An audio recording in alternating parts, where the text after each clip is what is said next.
Bismillahirrahmanirrahim. Teman-teman sudah ada kitabnya semua. Sebelum kita mulai, di sini kita sama-sama belajar. Sama-sama belajar. Bukan berarti yang duduk di hadapan antum ini orang yang lebih cerdas, lebih pintar, lebih mengerti. Tetapi sifatnya kita tanasaw bil haqq wa tanasaw bis sabr. Saling menasihatkan untuk kebenaran dan kesabaran. Karena memang tanasaw bis sabr wa tanasaw bil haqq ini salah satu ciri tanda seseorang mendapatkan keselamatan yang disebutkan dalam surat Al-Asr. Jadi harapan kita teman-teman yang belum punya kitab untuk pegang kitab. Karena kajian kita yang di sini ini kajian para penuntut ilmu. Informasinya gitu Pak ya. Kajian para penuntut ilmu. Jadi sifatnya nanti kalau Anda punya argumen, catat. Tentunya menyampaikan kepada ustadznya atau kepada yang menyampaikan di depan antum ini, tentunya ada etika dan adabnya. Sehingga terjaga etika dan adabnya, dan semua itu dalam rangka kita mencari kebenaran. Bukan untuk menentukan saya yang paling jago, saya yang paling pintar, tidak. Tapi kita mencari kebenaran. Dan semua berdasarkan dalil Al-Quran, As-Sunnah, sesuai dengan pemahaman para sahabat Rasulullah, yaitu para salaf, yang mereka duduk dan menyaksikan wahyu dan mendengar serta menyimak. Dan kita mulai. Bismillahirrahmanirrahim. Innal hamdalillah nahmaduhu wa nasta'inuhu wa nastaghfiruh wa natubu ilaihi wa na'udzu billahi min shururi anfusina wa min sayyiati a'malina may yahdihillahu fala mudilla lahu wa may yudlil fala hadiya lahu. Asyhadu an la ilaha illallah wahdahu la syarika lahu wa asyhadu anna Muhammadan 'abduhu wa rasuluh. Qala jalla fi 'ula ya ayyuhalladzina amanu taqullaha haqqa tuqatih wa la tamutunna illa wa antum muslimun. Wa qala ta'ala ya ayyuhan nasu taqu rabbakumul ladzi khalaqakum min nafsin wahidah wa khalaqa minha zawjaha wa batta minhuma rijalan katsiran wa nisaa'a wattaqullaha alladzi tasaaluna bihi wal arham innallaha kana 'alaikum raqiba. Fa inna asdaqal hadithi kitabullah wa khairal hadi hadi Muhammadin sallallahu alaihi wasallam wa syarral umuri muhdatsatuha wa kullu muhdatsatin fid din bid'ah wa kullu bid'atin dhalalah wa kullu dhalalatin finnar. Amma ba'd. Jamaah kaum muslimin yang semoga Allah merahmati kita semua. Ikhwani wa akhwati rahimani Allah wa iyyakum. Tentu saya ingatkan kembali di antara adab talibul ilm tatkala seseorang sedang menyampaikan firman Allah, sabda Rasulullah. Fokus dengan firman Allah, sabda Rasulullah.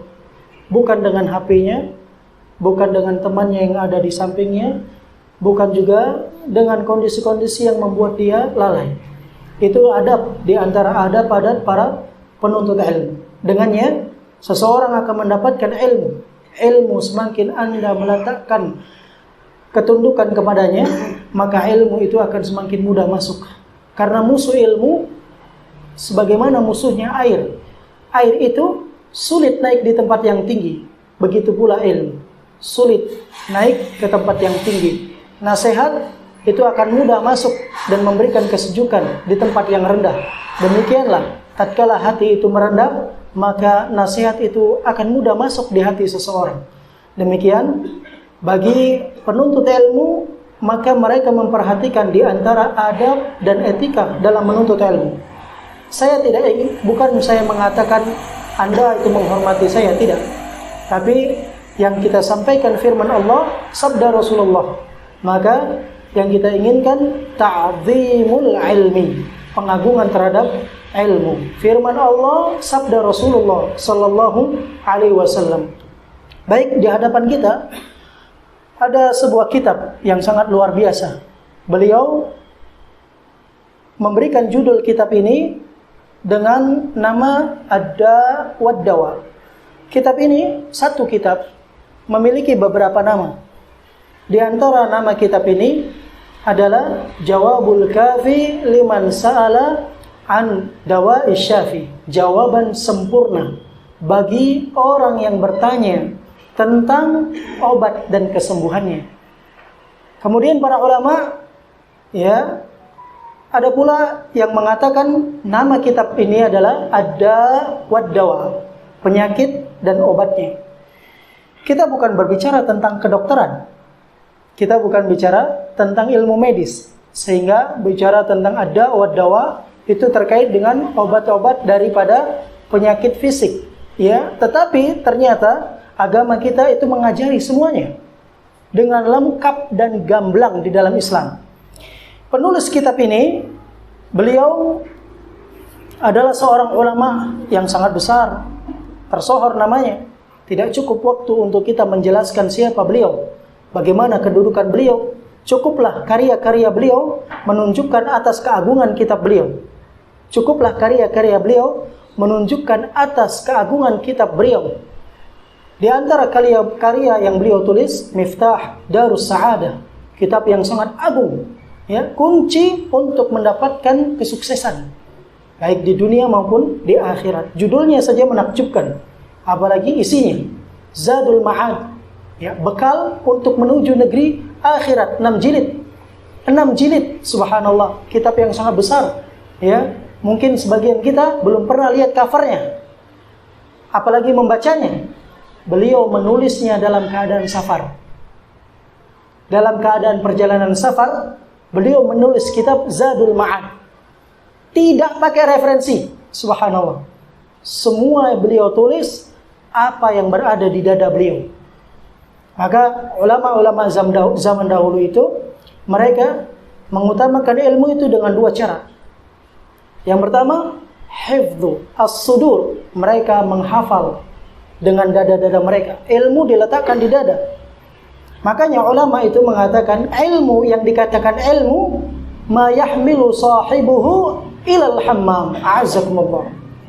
Yang dikatakan ilmu adalah yang seorang pemiliknya bisa membawanya ke dalam, mohon maaf, toilet.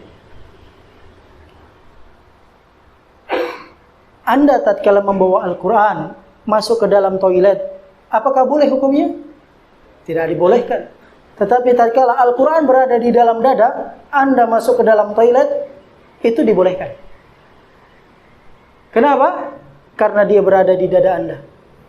Demikian ilmu, hadis-hadis Rasulullah SAW. Makanya dikatakan yang berilmu itu orang yang bisa membawa ilmunya ke dalam toilet. A'azzakumullah. Subhanallah. Dan para ulama kita zaman dahulu seperti itu. Di antaranya beliau, penulis kitab ini, menulis kitab Zadul Ma'ad dalam perjalanan safarnya. 6 jilid, nggak pakai referensi, nggak lihat buku sana, buku sini, nggak buka internet dan seterusnya.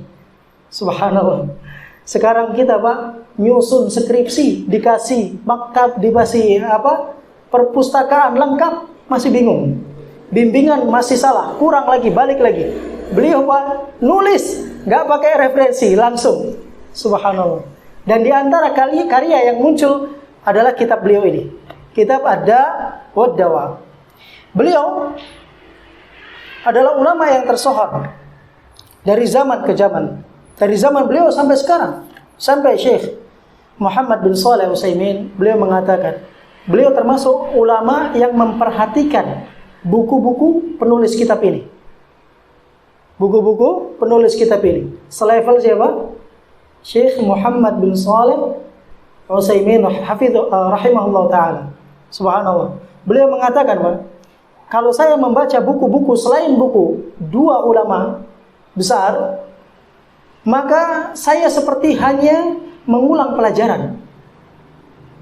Tapi tatkala beliau membuka buku penulis kitab ini dan guru penulis kitab ini, seperti beliau baru belajar. Maka ini buku agak berat, Pak. Agak berat. Tapi insya Allah demikian, kalau kita bersungguh-sungguh, insya Allah kita akan mendapatkan. Baik, kemudian penulis kitab ini, beliau adalah Syekh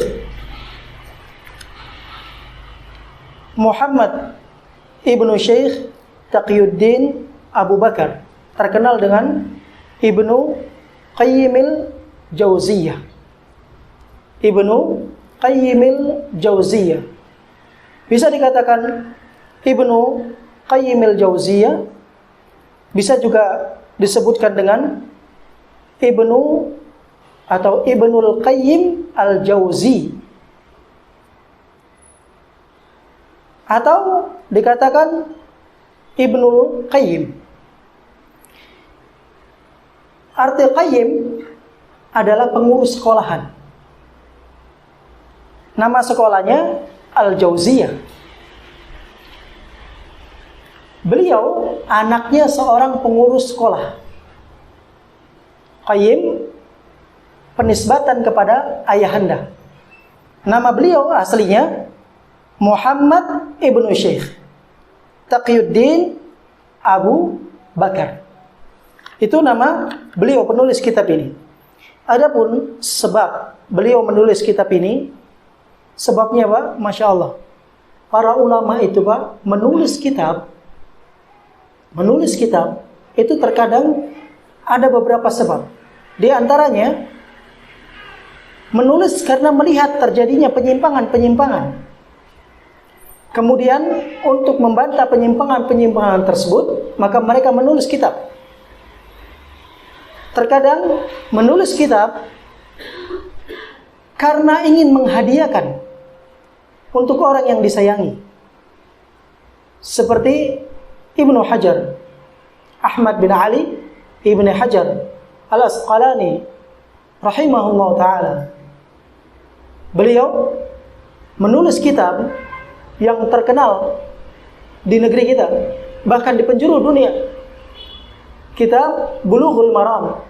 Itu hadiah buat anaknya yang bernama Muhammad untuk hafalan. Itu di masa itu. Bulughul Maram hafalan anak kecil. Di masa sekarang, Masya Allah, Bulughul Maram, ya, para ustadz, para syekh menghafal itu. Itu hadiah dari seorang ayah untuk ananda.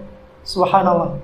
Makanya kita lihat kualitas bagaimana para ulama mendidik anaknya, sehingga mereka mencetak generasi-generasi emas, generasi-generasi dari zaman ke zaman yang memunculkan hufadzul Quran, para penghafal Al-Quran, para penghafal Al-Hadith. Kemudian di antara sebab juga adalah permintaan dari seorang murid atau permintaan dari seorang guru. Seperti Imam Bukhari rahimahullah ta'ala, beliau menulis buku hanya karena satu kata, karena satu kata dari gurunya, Ishaq bin Rahuyah. Kalau Al-Hadith menyebutkan Ishaq bin Rahuyah, tapi kalau ahli bahasa menyebutkan Ishaq bin Rahawai. Makanya disebut Imam Sibawai. Ishaq ibn Rahuyah ketika memberikan pengajaran bersama para murid-muridnya, kemudian menyampaikan ilmu hadis. Tatkala itu mereka orang-orang yang bersungguh-sungguh, sampai beliau mengatakan, kalau sekiranya di antara kalian ada yang mau mengumpulkan hadis sahih dari Rasulullah sallallahu alaihi wasallam, apa kata Bukhari rahimahullah taala? Fawaqa'at kalimatu Syekh Ishaq ibn Rahiyah aw Rahawai fi qalbi. Ucapan itu langsung terpatri di dalam hatiku. Subhanallah, sampai beliau berpikir Bagaimana beliau bisa menyusun kitab sampai pada akhirnya dalam riwayat lain beliau bermimpi bertemu dengan Rasul sallallahu alaihi wasallam. Kemudian Rasul mengingatkan bahwa beliau akan menjadi orang yang membela sunnah Rasulullah sallallahu alaihi wasallam, membersihkan dari kotoran-kotorannya. Sampai akhirnya muncullah sebuah kitab. Apa nama kitab Imam Bukhari, Pak? Saya kasih hadiah. Ada yang tahu nama kitab Imam Bukhari? Hah?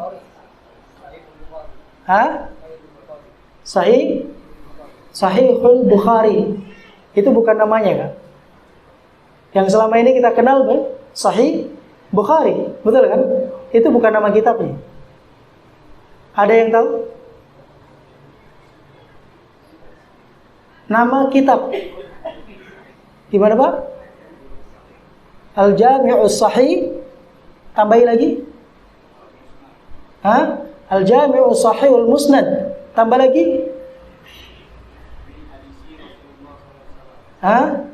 Min Sunani Rasulullah sallallahu alaihi wasallam wa ayami. Tafadhal, Pak. Silakan, Pak. Abu Muhammad, silakan, Pak.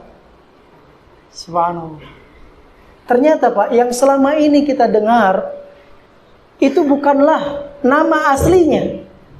Kitab itu bukan nama aslinya. Banyak orang mengenal nama yang tidak sama dengan apa yang dimaksud. Kalau ditanya, apa kitab Imam Sahih Bukhari? Ya udah, Sahih Bukhari. Tapi ternyata nama kitab itu bukan itu nama aslinya, Pak. Makanya dari nama asli Anda akan temukan nanti di hadis Sahih Bukhari ada hadis yang dhaif. Kedudukannya dhaif. Kalau dilihat dari segi sanad, ditinjau dari segi sanad, kok ada hadis di dalam Sahih Bukhari tapi hadisnya dhaif? Bagaimana ceritanya? Dilihat dari judulnya. Jami'u Sahih Al-Musnad. Ya. Yang bersambung kepada Nabi. Tapi Imam Bukhari terkadang menyebutkan hadis tidak bersambung kepada Nabi. Tapi apa? Langsung dia mu'allaq. Misal, ucapan dari Mujahid. Ucapan Mujahid langsung menyebutkan. Imam Bukhari enggak bertambah ketemu dengan Mujahid. Bayangkan, langsung disebut Mujahid. Mujahid ini levelnya tabi'in. Tabi'in langsung bertemu sahabat, langsung ketemu kepada Rasulullah sallallahu alaihi wasallam. Tapi Imam Bukhari menyebutkan hadis yang demikian. Kalau di dalam tinjauan ilmu hadis, itu hadisnya tidak sah. Itu hadisnya tidak sah. Nanti orang yang nggak paham tentang kitab Sahih Bukhari, dia kritikin Sahih Bukhari. Dia kritikin Sahih Bukhari sehingga dia merasakan seakan dia orang yang berada di atas lautan, yang dia tidak mengerti kedudukan Bukhari. Demikian orang yang nggak ngerti kedudukan Syekh Al-Albani rahimahullah taala, mereka akan kritik dengan Syekh Albani. Tapi kalau baca buku Syekh Albani sampai mati dia belum paham. Subhanallah.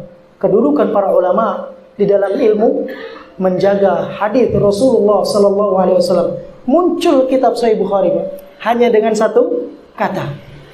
Dari sini ada faedah. Faedah, hati-hati tatkala Anda memberikan ucapan, baik kepada teman atau kepada anak atau kepada istri. Karena bisa jadi ucapan yang baik atau mohon maaf ucapan yang buruk terkena di hatinya akan disimpan, di-save, akan menimbulkan penyakit-penyakit. Sebagaimana ucapan yang baik ketika di-save kemudian disimpan akan menjadi motivasi-motivasi, akan memunculkan banyak kebaikan. Hati-hati. Kemudian di antara sebab penulisan kitab para ulama adalah mereka diberikan pertanyaan. Masya Allah. Penulis kitab ini, Pak, hanya dengan satu pertanyaan muncul satu kitab. Kenapa beliau menulis kitab ini? Karena ada seorang yang bertanya kepada beliau. Bertanya tentang sesuatu yang mengusik jiwanya, mengusik hatinya. Tatkala seseorang diuji dengan cobaan, terjatuh di dalam dosa, kemudian muncullah satu kitab. Sekarang siapa, Pak, yang bisa memunculkan satu kitab dengan satu pertanyaan? Dari A sampai Z, beliau jelaskan secara rinci. Subhanallah. Ini menunjukkan apa? Keagungan dan kebesaran Syekh Ibnu Qayyimil Jauziyah. Beliau ulama yang sangat besar, ulama yang sangat tersohor namanya. Kita memakai tahqiq salah seorang ulama yang beliau telah meninggal dunia. Kita akan membaca dengan ringkas, kemudian insya Allah menjelaskan juga dengan ringkas. Jika ingin atau ada penjabaran, insya Allah akan dijabarkan sedikit. Silakan.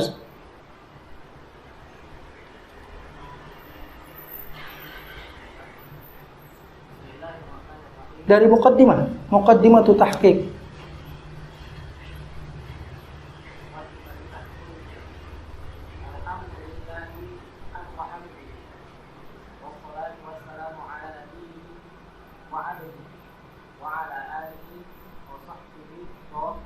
Ya, baik, jazakumullah khair.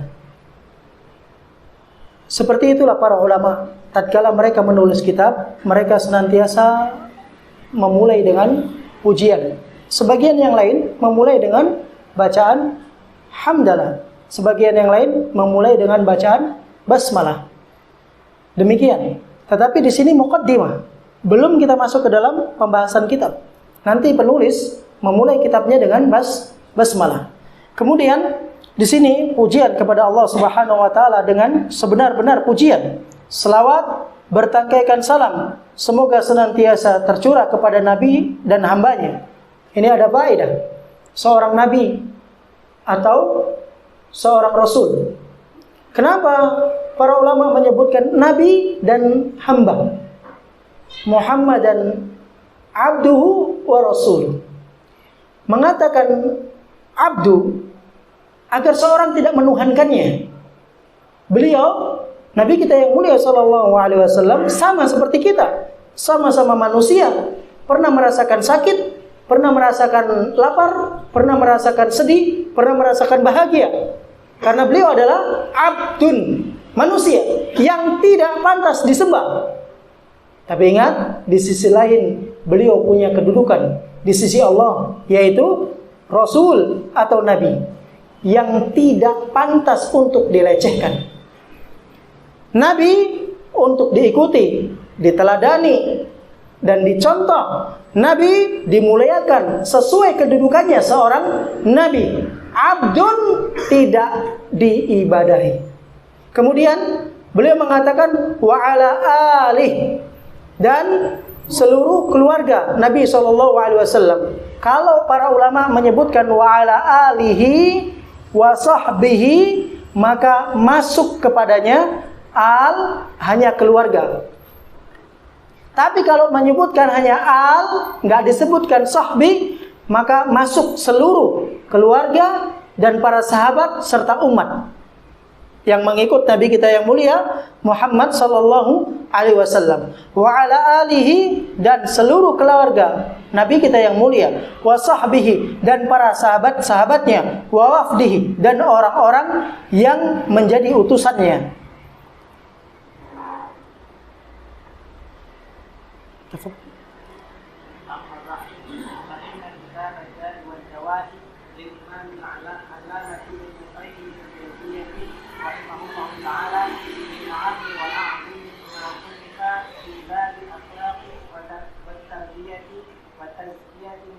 Ahsan. Beliau mengatakan kitab sebelumnya amma ba'd. Para ulama menyebutkan kata amma ba'd, sebagian mengatakan adalah ucapan faslul khitab yang diberikan kepada Daud alaihissalam. Tapi tidak ada riwayat yang sahih tentangnya. Intinya amma ba'd adalah ucapan memisah antara satu kata yang pertama dengan kata selanjutnya.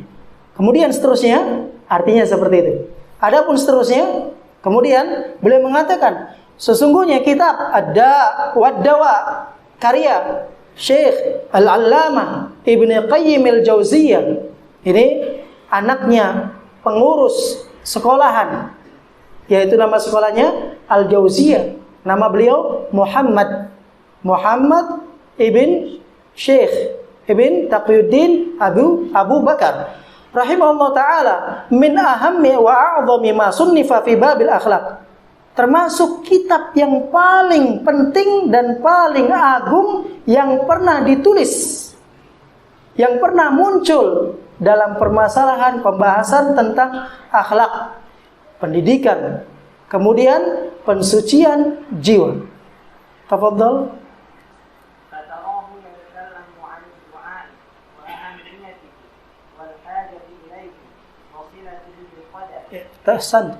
Kitab ini nanti Anda akan temukan, beliau akan berbicara tentang doa, kepentingan doa tersebut, kebutuhan manusia untuk berdoa, hubungan antara doa dengan qadar, dengan takdir.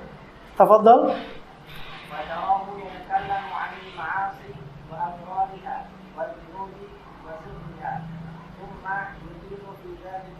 Masya Allah, jazakallah khair.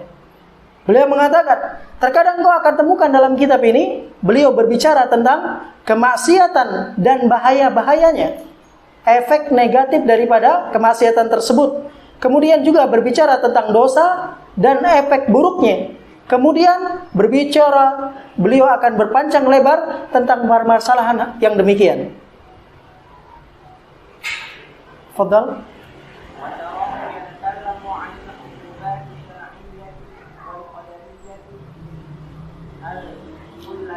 Al-qalbiyah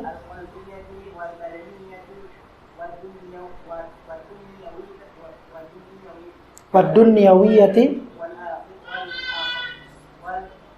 wal-ukhrawiyati. Baik. Terkadang dalam kitab ini beliau akan berbicara tentang hukuman secara syariat. Orang mencuri itu hukumannya apa? Kalau sudah sampai batasannya, dipotong tangannya. Terkadang juga hukuman orang yang melakukan dosa secara takdir. Maksudnya secara qadariyah, kalau orang melakukan dosa, karena dosa akan ada hukuman secara kaun, secara alam. Seseorang menebang pohon terus, mengambil hak orang lain, membunuh, mencuri, merampok di sebuah negeri, maka negeri itu akan diberi hukuman banjir, gempa bumi, dan seterusnya. Kemudian hukuman dengan hati. Begitu juga badan. Ya, Pak. Hati seseorang ini bisa mati. Makanya hati itu banyak macamnya, Pak. Ada hati yang betul-betul dia salim, sebagaimana firman Allah, illa man atallaha biqalbin salim, kecuali orang yang datang kepada Allah dengan hati yang salim, yang selamat. Itulah modal untuk seorang muslim masuk ke dalam surga. Di antaranya membawa hati yang salim, yang selamat. Selamat dari iri, dari syirik, dari dengki, dari khurafat, dari bid'ah, dari kufur, dan lain sebagainya. Kemudian penyakit badan. Kemudian urusan dunia dan urusan akhirat. Hukuman-hukumannya. Tafadhal.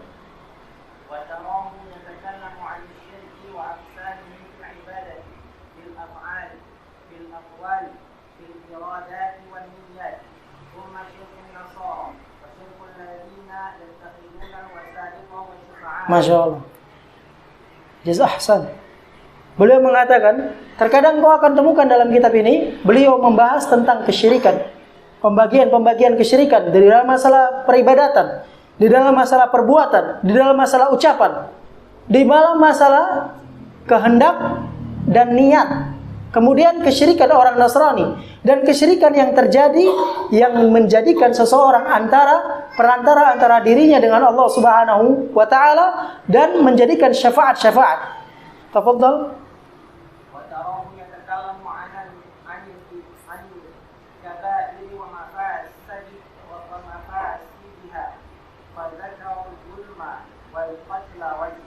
Terkadang beliau akan menyebutkan di sini pembahasan tentang dosa-dosa besar dan efek-efek buruk dari dosa besar.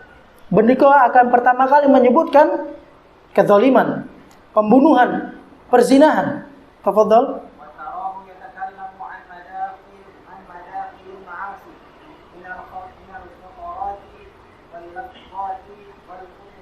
Terkadang beliau akan berbicara tentang langkah-langkah kemaksiatan, penghantar-penghantar kemaksiatan. Itu bisa jadi muncul dari fikiran, kemudian ucapan, kemudian akan praktek dengan langkah-langkah dosa tersebut. Nah,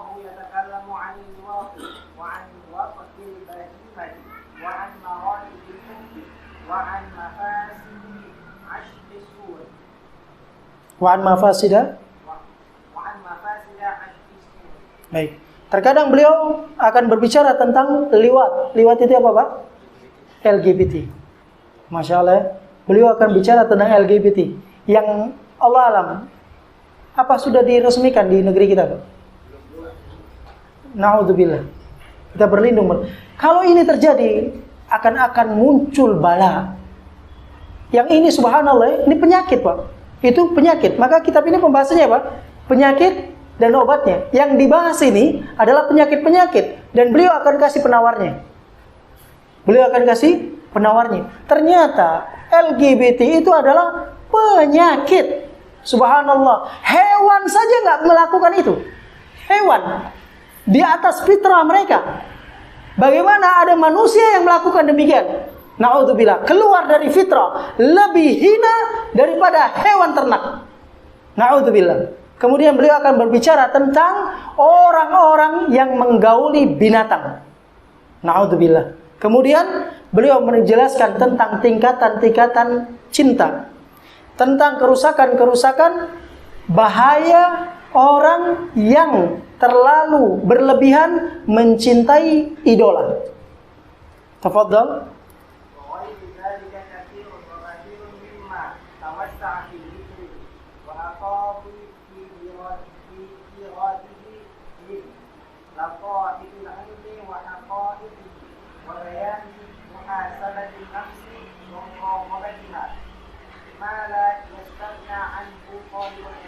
Baik. Dan selain daripada itu sangat banyak sekali pembahasan kitab ini, Pak. Kita perkenalan. Orang tak kenal maka tak sayang. Kenal dengan penulisnya, kenal dengan kitabnya, tujuan pembahasan kitab. Kemudian baru kita masuk ke dalam pembahasan kitab tersebut. Beliau akan berpanjang lebar dalam menyebutkan faedah-faedah di dalam kitab ini. Ya, rahasia-rahasia ilmu, baik yang tersirat maupun yang tersurat. Baik yang abstrak maupun yang terang-terangan. Dan beliau akan menjelaskan bagaimana seseorang mensucikan jiwa. Yang mana seorang penuntut ilmu, mereka tidak akan pernah merasa puas dengan kitab ini.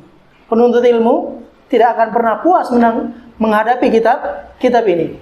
Baik, kita akan masuk ke dalam pembahasan. Bismillahirrahmanirrahim. Pertama, beliau mengucapkan Bismillahirrahmanirrahim.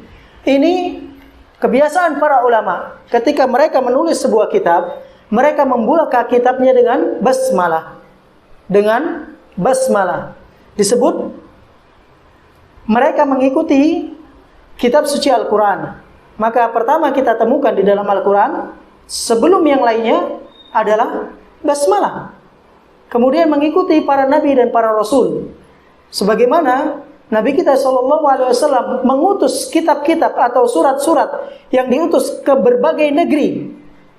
Diawali dengan Bismillahirrahmanirrahim. Begitu juga Nabi Sulaiman alaihissalam, dan Allah abadikan di dalam Al-Quran. Kemudian basmalah. Apakah basmalah ini bagian daripada surat atau dia ayat tersendiri? Syekh Muhammad ibn Saleh Utsaimin beliau menjelaskan, basmalah itu adalah ayat tersendiri, bukan ayat dari setiap surat. Kemudian beliau mengatakan ayat itu terletak di dalam surah An-Naml.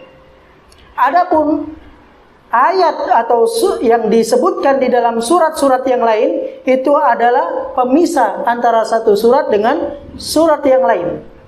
Adapun surat Al-Bara'ah, surat Bara'ah tidak disebutkan padanya basmalah karena para ulama menyebutkan surat tersebut masih ada kaitannya dengan surat sebelumnya. Dia masih satu surat. Itu yang dikatakan oleh para ulama, bahwasanya basmalah adalah ayatun atau ayatun mustaqillah, ayat tersendiri, bukan ayat pada setiap surat. Olehnya, dari sini ada muncul faedah fiqhiyah. Orang yang membaca di dalam surat Al-Fatihah ketika dia sholat tanpa membaca surat atau tanpa membaca basmalah, sah sholatnya. Dalilnya Rasulullah SAW bersabda, beliau mendapatkan dari Allah Subhanahu Wa Taala disebut dengan hadis qudsi. Apa kata Rasulullah? Allah berfirman, qasamtu sholata baini wa baina abdi nisfain. Aku bagi solat. Allah menamakan Al-Fatihah dengan solat. Al-Fatihah punya banyak nama, di antara namanya adalah solat. Aku bagi solat antara diriku dan hambaku itu dua bagian. Idza qala abdi alhamdulillah. Para ulama mengatakan dengan dalil ini, Allah mengatakan kalau hambaku mengucapkan alhamdulillah, maka Allah menjawab hamidani abdi atau hamadani abdi, hambaku sedang memujiku. Saksi bahasan kita, Allah tidak memulai dengan basmalah. Kalau hambaku membaca alhamdulillah, berarti basmalah enggak dibaca. Itu artinya basmalah bukan bagian dari surat Al-Fatihah. Ini perlu kita ketahui, Pak. Kenapa? Karena seseorang jika dia menolak satu saja huruf Al-Quran, kufur. Satu saja huruf Al-Quran ditolak, kufur. Sedangkan surah atau bismillah bukan bagian ayat daripada setiap surat. Maka tatkala dia tidak membacanya, bukan berarti dia menolak. Bisa dipahamin? Karena ada sebagian orang yang terlalu fanatik akan hal ini. Itu imamnya nggak baca basmalah, kita sholatnya nggak sah, diulang lagi. Karena mengakui basmalah bagian daripada ayat. Bukankah Rasulullah SAW mengatakan di dalam hadisnya, la salata liman lam yaqra bi fatihatil kitab. Enggak sah salatnya kalau orang salat enggak baca Al-Fatihah. Kalau basmalah bagian daripada Al-Fatihah, maka ketika tidak dibaca berarti tidak sah menurut mereka. Bisa dipahami, Pak? Nah, demikian. Tapi Ahlussunnah wal Jamaah menggabungkan antara dua dalil. Ada memiliki kaidah i'malu dalilain, menggunakan dua dalil, ya, afdal min ihmali ahadihima. Itu lebih utama daripada harus meninggalkan satu di antara kedua dalil. Ahlussunnah wal Jamaah melihat kalau ada dalil itu satu dan satu bisa digabungkan, maka digabungkan. Namanya apa? Tariqatu al-jama', menggabungkan antara dua dalil. Bisa dipahami, Pak? Baik. Ini dalam bacaan basmalah. Kemudian beliau mengatakan wa bihi nasta'in. Bihi kembali kepada siapa? Kepada Allah Subhanahu wa taala. Beliau mengatakan dan dengan nama Allah atau kepada Allah kita meminta pertolongan. Karena memang, Pak, sejatinya kalau bukan karena pertolongan Allah, kita nggak bisa di masjid ini, Pak. Nggak bisa di musholla ini. Nabi SAW tatkala menggali khandak, kemudian ada sebongkah batu, kemudian beliau mengangkat batu tersebut, kemudian beliau mengatakan, laula an hadanallah.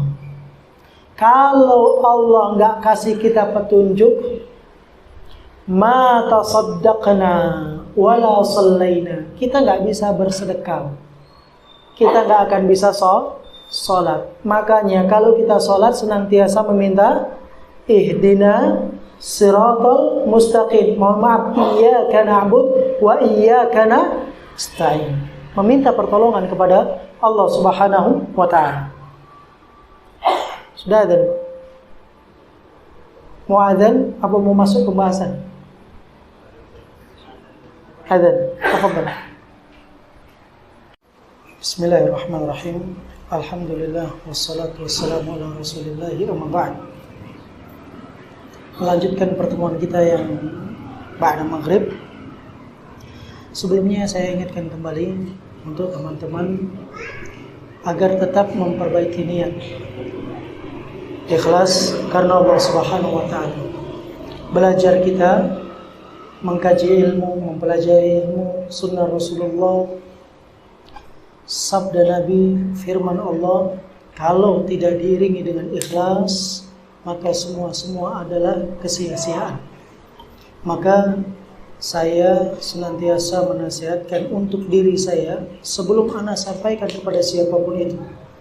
Tatkala kita belajar, dimanapun kita belajar, ikhlaskan niat karena Allah. Kembali lagi, ikhlas niat karena Allah Subhanahu wa ta'ala. Terus kita meluruskan niat.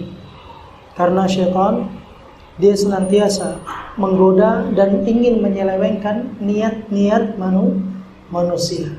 Kalau niatnya sudah salah, maka duduknya bukan lagi berpahala. Duduknya bukan lagi berpahala. Padahal menuntut ilmu adalah suatu amalan yang amat besar. Bahkan tingkat kewajibannya tidak seperti jihad di jalan Allah. Kalau jihad di jalan Allah hanya sebagian kelompok saja.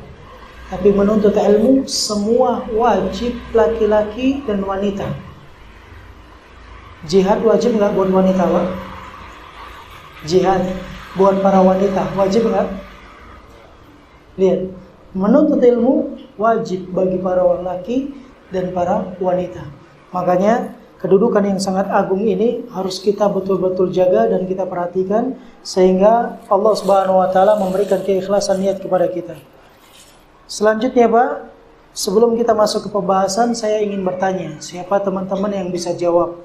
Tingkatan soal sesuai dengan tingkatan soalnya, sesuai dengan oleh-oleh yang Anda bawakan buat teman-teman. Yang pertama, apa judul kitab kita? 2 judul. Judul kitab yang kita pelajari, Pak. Ada Wad-Dawa. Satu lagi? Satu-satu, Pak. Silakan.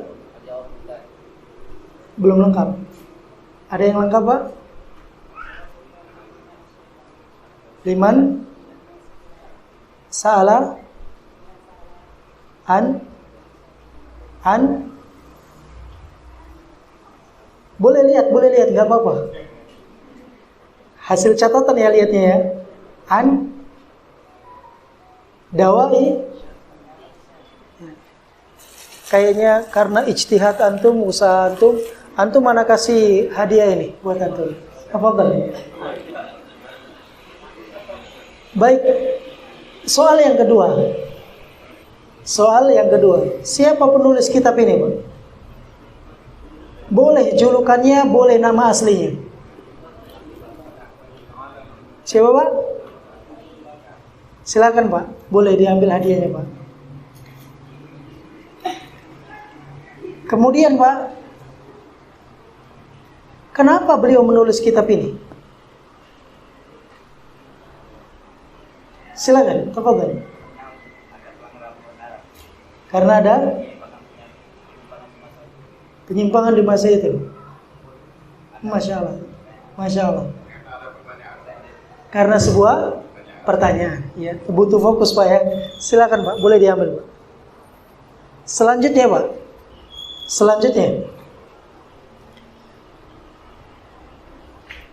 Siapa penulis kitab Bulughul Maram?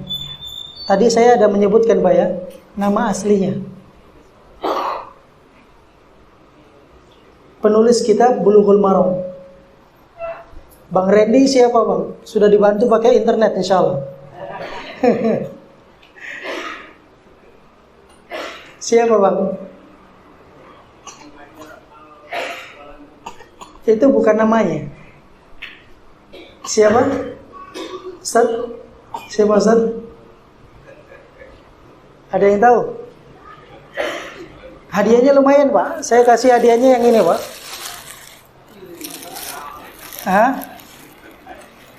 Siapa nama penulis kitab Bulughul Maram? Hah? Siapa, Pak? Ya, itu julukan. Nama asli beliau siapa? Ada yang tahu? Baik, soalnya terlalu sulit ya. Kenapa beliau menulis kitab itu? Kenapa beliau menulis kitab itu? Hadiah untuk anaknya. Silakan Pak. Hadiah untuk anaknya. Silakan Pak. Hadiah untuk anaknya. Ini titip nanti buat beliau Pak ya. Masya Allah. Kita lanjutkan pembahasan kita Pak. Bismillahirrahmanirrahim. Beliau memulai dengan basmalah. Sebagian ulama menyebutkan hadis tentang basmalah. Kullu amrin dzibalin laisa lahu. Kullu amrin dzibalin la yabda'u bi bismillah fahuwa akhta. Dalam riwayat fahuwa abtar. Fahuwa aqta atau abtar. Terputus atau mandul. Artinya hilang keberkahan. Tapi riwayat ini lemah. Karena ada seorang di sana. Siapa? Siapa Pak? Ada yang tahu? Harusnya setiap kitab kan dibahas ya. Baik, berarti ini PR-nya. Siapa orang yang di sana sehingga membuat hadis itu lemah. Kemudian beliau mengatakan di sini. Tafadhal Ustaz. Tafadhal Ustaz.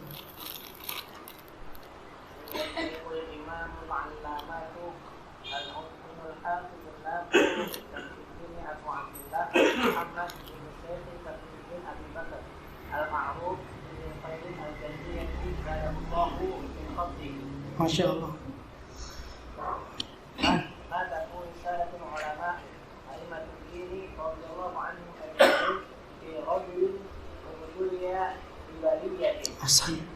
Beliau mengatakan Pak, Syekh penulis kitab ini Imam Al-Allamah Al-Mutqin, betul mutqin, julukan yang luar biasa Pak. Mutqin Al-Hafidh, ini juga julukan yang sangat luar biasa. Tidak mudah orang mendapatkan gelar Al-Hafidh, apalagi di masa level itu Pak. Ya, Imam Ahmad mendapatkan gelar Al-Hafidh dengan menghafal alfi hadis. Berapa? 1000 hadis. Di zaman itu nggak ada hitungan Pak, nggak ngerti hitungan lebih dari angka 1000. Maka mereka mengulang 1000 diulang 2 kali lipat. Jadi 1000 hadis, maksudnya 1.000.000 hadis. Untuk mendapatkan gelar Al-Hafidh menghafal berapa? 1.000.000 hadis beserta sanad-sanadnya. Subhanallah. Ini bukan yang mudah ya. Orang sekarang mudah sekali mendapatkan gelar Al-Hafidh. Kemudian beliau mengatakan An-Naqid, pengkritik ulum. Subhanallah. Beliau tidak mengkritik sesuatu kecuali didasarkan ilmu. Berdasarkan Al-Quran, As-Sunnah. Jelas. Kemudian Syamsuddin, subhanallah, gelar yang sangat agung Pak. Syamsuddin, apa arti Syamsuddin? Mentari. Syams itu mentari ya. Mentari Pak, kalau menyinari itu rata. Yang menyinari agama ini. Ini gelar yang sangat agung nih. Gelar sangat besar. Dan yang memberi gelar bukan juga orang biasa. Anda kalau digelari sama orang biasa, ya levelnya biasa. Tapi kalau yang menggelari adalah orang-orang yang selevel dan bahkan ilmunya lebih besar daripada kita, itu bukan main-main. Kemudian beliau di sini penulis mengatakan Abu Abdillah, ini kunyah beliau. Disunahkan seseorang ya mengambil kunyah. Boleh siapa saja, Abu atau Ibnu atau bintu dan seterusnya. Muhammad Ibnu Syekh Taqiyuddin Abi Bakar, yang dikenal dengan Ibnu Qayyimil Jauziyah, anaknya pengurus sekolah Al-Jauziyah. Jauziyah ini nama daerah Pak, atau nama sekolah. Zadahullahu ta'ala min fadli, semoga Allah senantiasa memberikan tambahan kepada beliau dari berbagai karunia-Nya. Tafadhal.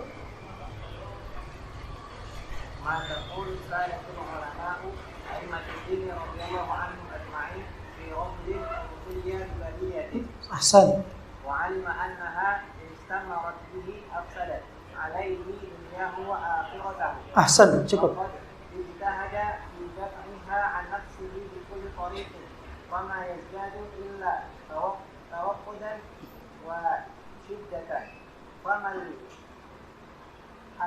Hilatu. فما الحيلة في دفعها وما الطريق إلى كشفها. Ahsan. Beliau mengatakan, Pak, apa yang menjadi pendapatnya para ulama dalam agama kita ini? Imam-imam para agama, semoga Allah meridhai mereka semua, terhadap seseorang yang ditimpa sebuah musibah, yang disimpa sebuah bala. Apa yang mereka ucapkan kalau seseorang ketimpa sebuah bala? Apa yang menjadi pendapat para ulama agama kita ini kalau seorang ditimpa bala? Sementara orang yang ditimpa bala tersebut, dia mengetahui bahwasanya kalau orang itu terus berada di dalam bala tersebut akan merusak agamanya, merusak dunia dan akhiratnya. Ini berarti yang bertanya seakan orang yang paham. Kemudian orang tersebut yang ketimpa bala tersebut terus berusaha untuk menolak, untuk menghindar, menghalangi dirinya dengan berbagai cara dari bala tersebut. Akan tetapi tidak membuahkan hasil yang baik. Malahan semakin bertambah membara dan semakin berkobar dan terus semakin bertambah bala tersebut. Beliau mengatakan, "Famal hilatu fi daf'iha." Lantas apa yang menjadi solusi untuk menghalanginya? Untuk mencegahnya? Preventifnya apa? Berarti kalau bala itu belum tertimpa kepada seseorang, bagaimana cara mencegahnya? Kalau sudah tertimpa, bagaimana cara menyingkapnya? Ini pertanyaannya, Pak. Seorang terkena bala, dan yang terkena bala itu dia tahu kalau dia terus berada di dalam bala tersebut, maka akan rusak dunia dan akhiratnya. Maka Syekh beliau akan menjawab. Tafadhal. Rahimallahu man a'anahu bidala. Wallahu fi 'auni al-'abdi ma kana al-'abdu fi 'auni akhihi. Uftuna ma'durin rahimakumullah. Kata Syekh radhiyallahu anhu, alhamdulillah amma ba'd. Tafadhal. Beliau mengatakan, semoga Allah merahmati orang yang memberikan pertolongan terhadap orang yang tertimpa bala. Kemudian beliau menyebutkan, menukil dari hadis Rasulullah sallallahu alaihi wasallam, Allah akan senantiasa berada pada pertolongan hamba selama hamba memberikan pertolongan kepada saudaranya. Ini sifat seorang muslim, Pak, senantiasa memberikan pertolongan kepada manusia yang membutuhkan. Kemudian orang ini meminta fatwa. Kemudian setelahnya mendoakan agar semoga beliau diberikan pahala dan semoga Allah memberikan rahmat kepada beliau. Ini diantara adab orang yang bertanya, Pak, memberikan doa sebelum bertanya. Tafadhal.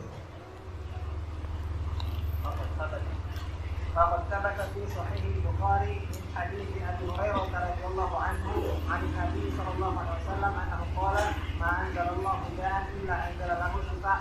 Cukup. Beliau mengatakan, maka beliau menulis, Syekh Ibnu Qayyim al-Jauziyah mengatakan, segala puji bagi Allah. Amma ba'd. Kemudian beliau mengatakan telah tetap di dalam hadis Sahih Al-Bukhari. Apa nama kitab Sahih Bukhari tadi? Apa, Pak? Jami' As-Sahih Al-Musnad min wa ayyam.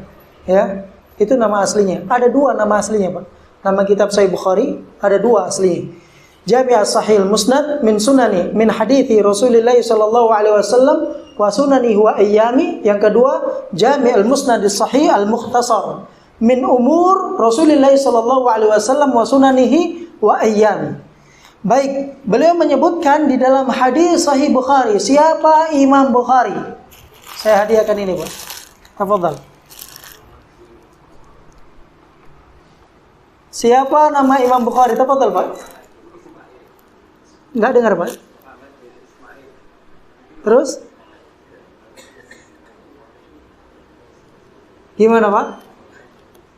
Siapa namanya? Abu Abdullah Muhammad ibn Ismail bin Mughairah bin Masya Allah. Beliau sudah dapat hadiah tadi ya. Sekarang buat Ustaz Emil nggak apa-apa Pak ya. Ustaz Ari ya. Tafadhal Pak. Masya Allah. Masya Allah. Apa kata Imam Bukhari di dalam hadis yang diriwayatkan Abu Hurairah? Siapa Abu Hurairah? Abdurrahman bin Sakhar. Sudah dapat Pak jawaban dua, Masya Allah.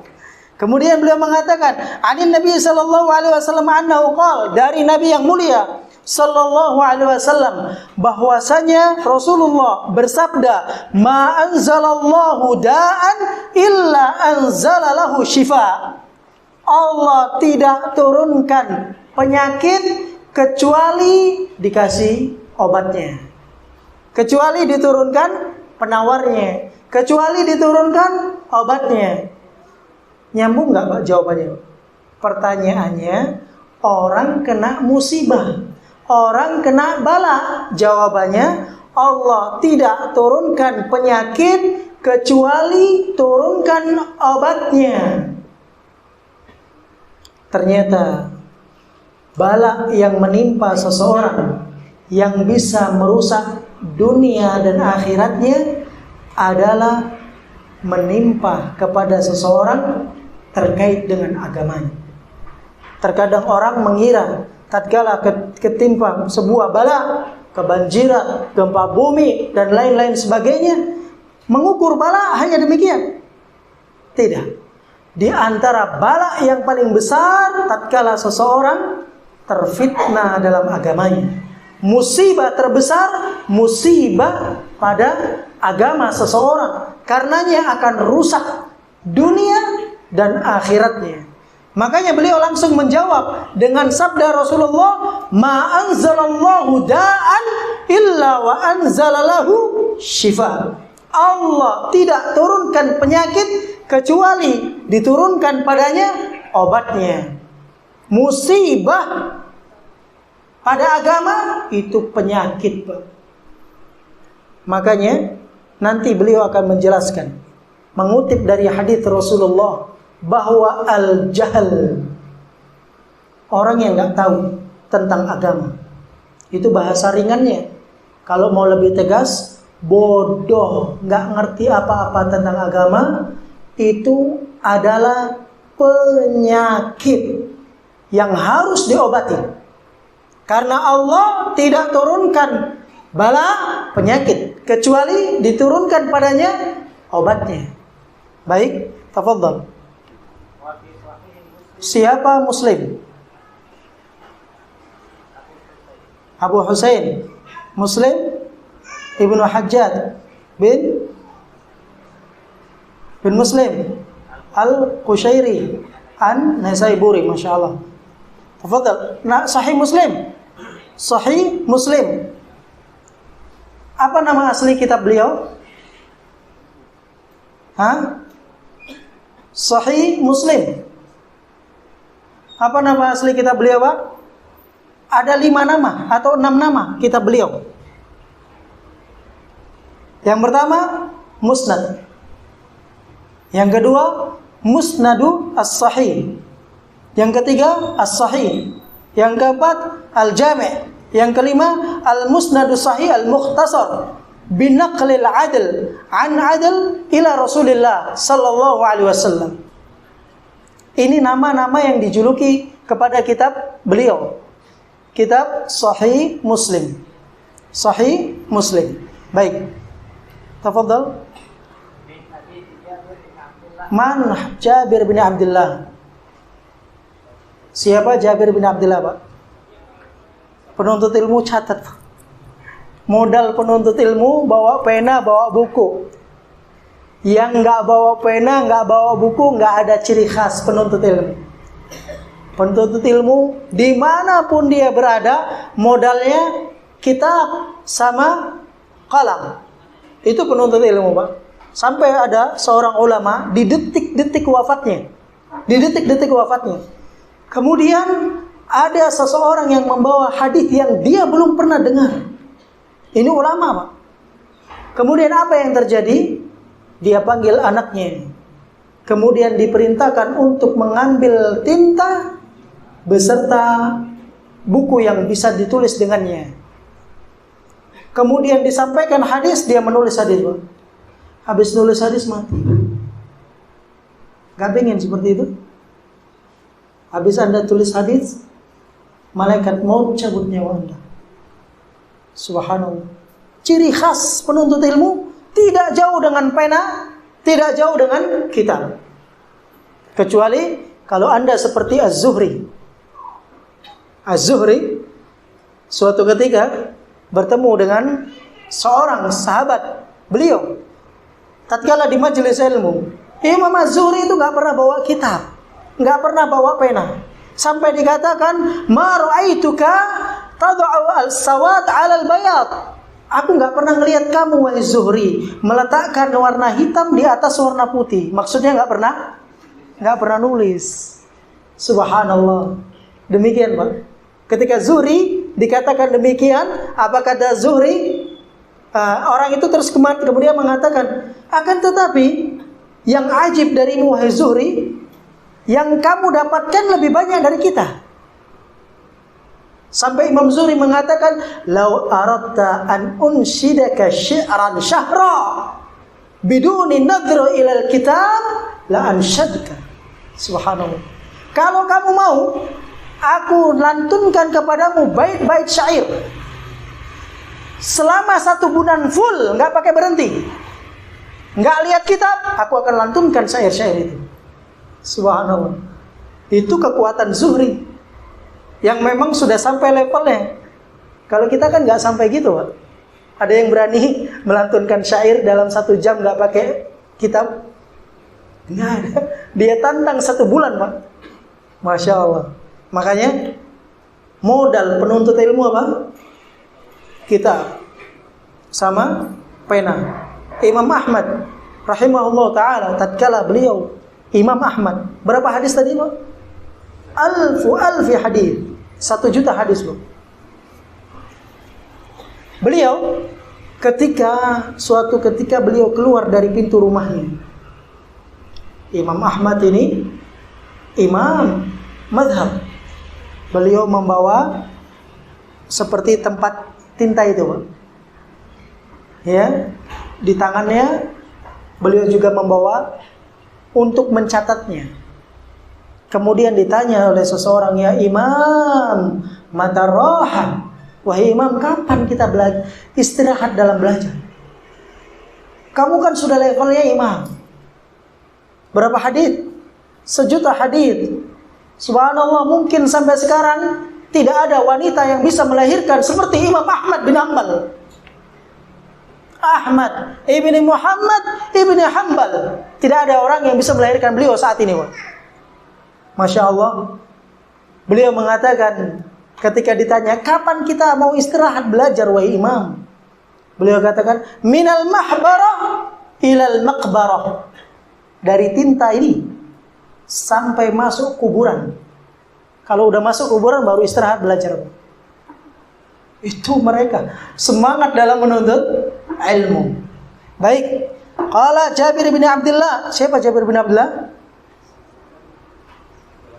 Hah? Iya betul. Masya Allah betul. Siapa? Hah? Siapa, Pak?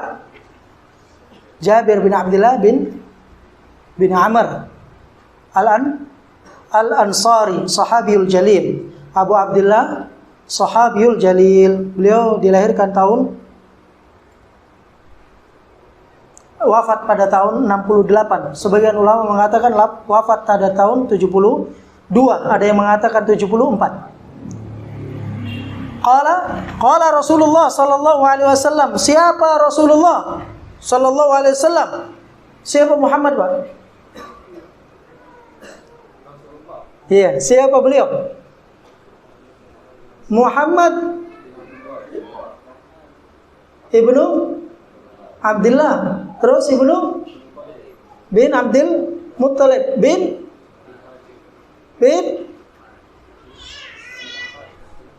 Abdul bin Pak, kalau kita belajar usul salata, di antara pertanyaan yang akan ditanya, siapa nabimu? Betul. Syekh Shalih Fauzan ketika menjelaskan itu di dalam syarah usul salasa, di dalam kitab Rasail beliau menyebutkan nasab nabi kita yang mulia sallallahu alaihi wasallam sampai kepada siapa? Nabi Ismail, kemudian kepada Nabi Ibrahim alaihi salam. Harus kita kenal, Pak. Nabi sendiri nggak kenal, kecewa kita. Kecewa nggak, Pak? Menteladani siapa? Muhammad. Muhammad yang mana? Banyak sekarang nama Muhammad. Muhammad ibnu Abdullah yang mana? Bingung. Baik. Qala, tafadhal, Ustaz.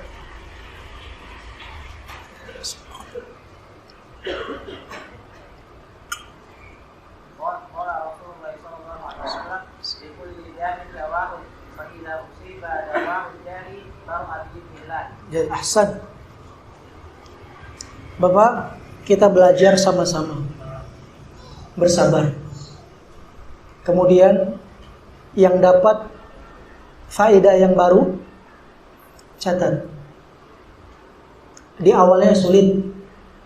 Nama fulan dicatat satu, nama fulan dicatat satu. Seperti itulah dulu Syekh Mukbil rahimahullah ta'ala. Tatkala beliau memulai dakwanya, itu satu-satu, Pak, namanya. Muridnya dipanggil, besok, pertemuan besok ditanya, siapa Bukhari? Ditanya lagi, siapa Muslim? Diulang, besok ditanya lagi. Memang berulang, tapi dengan berulang itu akan kuat hafalannya di dadanya. Likulli da'in dawa, kata beliau, setiap penyakit pasti ada obatnya. Fa idza usiba dawa'ud da, kalau sekiranya obat itu kena pas pada penyakitnya, baro'a bi'idnillah, orang itu akan sembuh, Bang. Tapi bukan karena obatnya, tapi dengan izin Allah Subhanahu wa taala.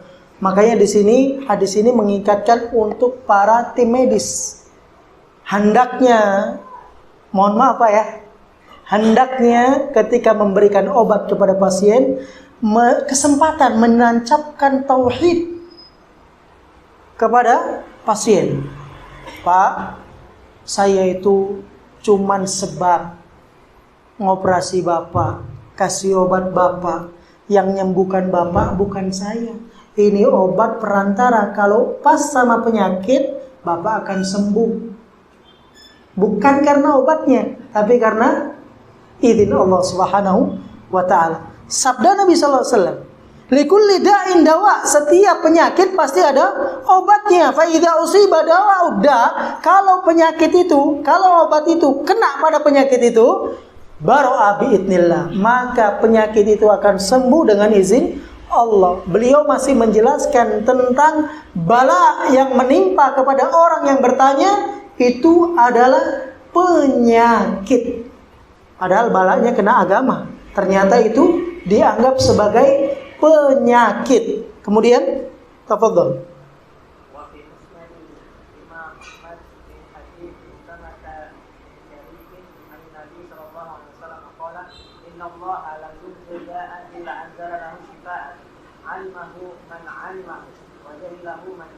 Ahsan. Musnad Imam Ahmad bin Hanbal. Ada berapa jilid, Pak?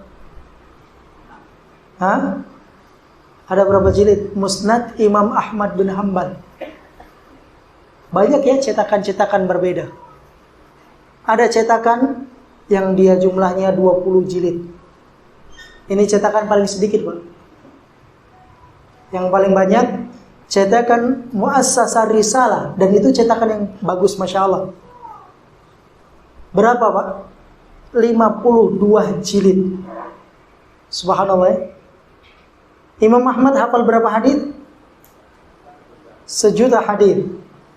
Yang dicatat dalam Musnad Ahmad berapa hadis? Berapa? 40.000 hadis. Bayangkan, hanya 40.000 hadis jadi kitab 52 jilid. Subhanallah. Bagaimana kalau beliau tuliskan, beliau tuangkan seluruh ilmu beliau di dalam kitab, jadi berapa jilid? Subhanallah. Luar biasa. 40.000 hadis di dalam kitab Imam Ahmad, kitab Musnad Ahmad. Musnad artinya bersambung ya Pak ya? Bersambung kepada Rasulullah Sallallahu Alaihi Wasallam. Meskipun nanti dalam ilmu hadis musnad itu banyak maknanya, tergantung disambungnya kepada siapa. Baik, siapa nama Imam Ahmad bin Hanbal? Siapa Pak? Boleh dibuka? Ahmad. Masih ada yang ketinggalan satu. Ahmad ibn Muhammad ibn Hanbal. Ahmad bin Muhammad ibn Hanbal ibn Hilal. Beliau adalah dijuluki dengan Abu Abdillah. Baik, saya ingin tanya Pak, siapa julukan Imam Abu Hanifah? Siapa julukan Imam Abu Hanifah? Abu Hanifah. Siapa julukan Imam Malik?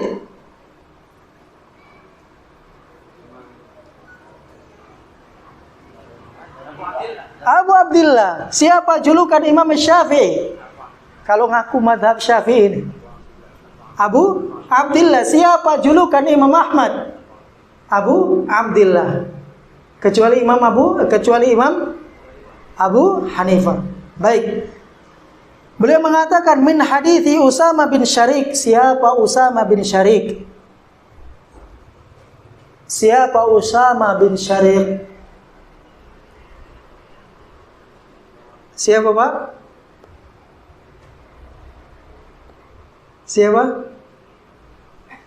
Usama bin Syarik Al-Tha'labi Al-Kufi As-Sahabiyul Jalil. Beliau, Nabi SAW bersabda, Inna Allah lam yunzil da'an illa anzala lahu shifa. Allah tidak turunkan penyakit kecuali diturunkan padanya kesembuhan, obatnya. Alimahu man alimahu, taulah orang yang tahu. Jahilahu man jahilahu, enggak taulah orang yang enggak tahu. Itu artinya apa? Kalau ditanya, ada nggak penyakit yang nggak ada obatnya? Jawabnya, semua penyakit pasti ada obatnya. Namun, kok di sana ada penyakit yang belum ada obatnya? Bukan belum ada obatnya, belum diketahui obatnya. Obatnya ada. Tapi manusia ada yang belum mengetahuinya. Dalilnya, alimahu man alimahu. Taulah orang yang tahu. Jahilahu man jahilahu. Enggak tahulah orang yang enggak tahu. Demikian. Wa fi lafzin, dalam lafaz yang lain, innallaha lam yadh' da'an illa wada'a lahu shifa. Allah tidak turunkan penyakit kecuali diletakkan kepadanya obatnya. Au dawa, atau obat, illa da'an wahida, kecuali satu penyakit. Ada yang tahu? Ya? Insyaallah ya. Terjadi perbedaan pendapat. Insyaallah. Ternyata antum sudah berijtihad. Insyaallah. Demikian Pak, memang demikian. Ya, ada ulama yang mengatakan al-haram itu maknanya adalah tua, menua. Ada yang mengatakan pikun. Itu al-haram. Ada yang mengatakan, dan sambungan hadis ini, al-haram maksudnya adalah al-maut, kematian. Ini penyakit seluruh dokter di dunia bersatu untuk jaga orang yang akan sakaratul maut. Ada yang bisa ngobatin? Tidak ada. Boleh rumahnya dipasang anti petir, boleh rumahnya dipasang anti gempa, boleh rumahnya dipasang tank baja, boleh rumahnya dipasang pasukan-pasukan lengkap bersenjata. Subhanallah, malaikat maut datang, cabut nyawa, selesai. Nggak ada yang bisa menahannya. Subhanallah. Bukan obatnya yang nggak manjur, bukan dokternya yang nggak tahu penyakitnya, bukan karena alat-alat medis yang nggak canggih, tapi ini penyakit kalau sudah datang nggak ada obat. Apa itu, Pak? Kematian. Maka sebelum itu penyakit datang, hari ini siapkan untuk datangnya hal tersebut. Nggak ada orang yang bisa lari, Pak. Siapa yang bisa lari? Nggak ada. Nggak ada manusia yang bisa lari. Jangankan manusia, malaikat pun nggak bisa, Pak. Jangankan malaikat, yang mencabut nyawa sendiri siapa? Malaikatul maut mati. Malaikat maut mati. Jangankan malaikatul maut, maut sendiri. Maut itu makhluk atau bukan? Makhluk. Maut sendiri mati. Semua mati. Kalau orang katakan raja-raja mati, rakyat jelata mati, orang pintar mati, orang bodoh mati, orang kaya mati, orang miskin mati, orang sehat mati, orang sakit mati, yang tua mati, yang muda mati, baru lahir bisa mati. Karena ini penyakit gak ada obatnya. Maka persiapan, Pak. Yang jadi masalah itu bukan mati, karena semua orang akan masuk pintu mati. Yang jadi persiapan, yang menjadi masalah adalah apa yang kita persiapkan kalau kematian itu datang. Karena kematian, Pak, pintu pertama. Ada yang ingin masuk surga? Siapa? Semua, Pak, ya? Baik. Ternyata syarat masuk surga mati. Mati dulu, Pak. Gak ada orang masuk surga masih dalam keadaan hidup. Baik. Kayaknya sudah sampai waktu kita, Pak, ya. Kita tutup dengan satu hadis ini, Pak. Faqalu ya Rasulullah, ma huwa? Rasulullah ditanya, apa itu? Qala al-haram. Beliau menjawab al-haram. Para ulama menyebutkan al-haram adalah seperti yang kita sampaikan. Kemudian qala Turmudi. Ada yang mengatakan Turmudi, ada yang mengatakan Tirmidzi. Boleh dua-duanya. Tapi guru-guru kita mengatakan At-Turmudi. At-Turmudi. Qala, siapa Imam At-Turmudi? Ini imam besar kan, Pak? Ya kan? Siapa Imam Tirmidzi? Saya berusaha, Pak. Pokoknya kalau ada nama di sini saya akan sebut siapa dia. Hah? Siapa Imam Tirmidzi?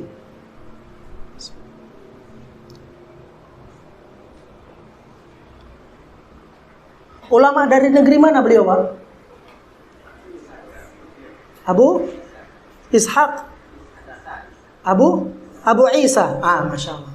Masya Allah. Abu Isa Ibn siapa, Pak? Ibn Surah. Baik. Abu Isa Ibn Surah. Dari negeri? Khurasan itu di mana, Pak? Khurasan saat ini di daerah mana? Beliau dari Khurasan. Lahir tahun? Kita punya penanggalan sendiri, Pak. Jangan pakai Masehi. Kita punya penanggalan sendiri. Penanggalan Islam apa? Hijriah. Makanya, Pak, kalau kita ngikuti tanggal mereka, kita mau ibadah repot.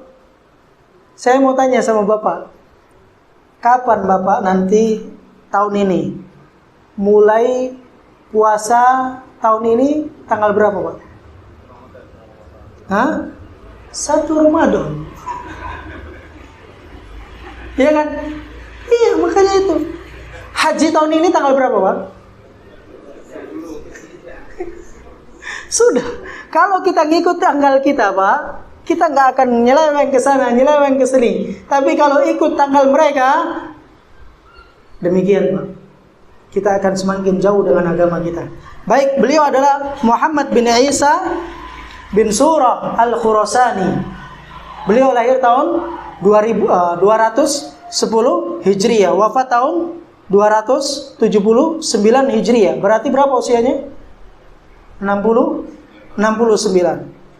Hada hadithun sahih. Hadith yang disebutkan ini adalah hadith sahih.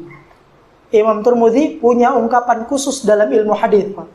Terkadang beliau mengatakan hada hadithun sahih, hada hadithun hasan, hada hadithun sahih li ghairi, hada hadithun sahih hasanun sahih.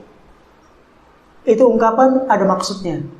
Itu ungkapan ada maksudnya. Insyaallah akan ada di pertemuan yang akan datang. Subhanakallah. Enggak ada pertanyaan, Pak ya?